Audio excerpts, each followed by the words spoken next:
Hello guys, good afternoon. Pinangat po nga kabangos ang niluluto ko po ngayon. Ayan, tingnan nyo guys.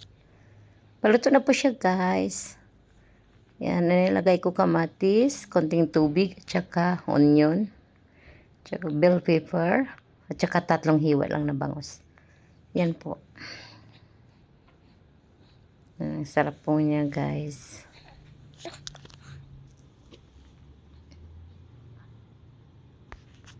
Lapit na po siya maluluto guys.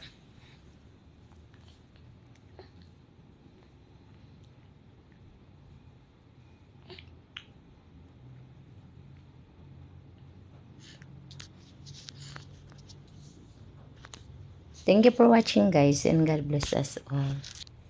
Enjoy lang po natin pag video natin. Enjoy lang natin yung mga content natin. Ayan. Ingat po tayo palagi. Kung bago kayo sa channel ko, please pakiclick naman yung notification bell para updated kayo sa mga next upload ko. Thank you again.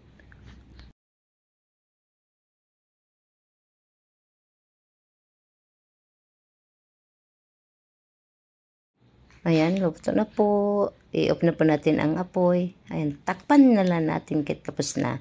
Thank you.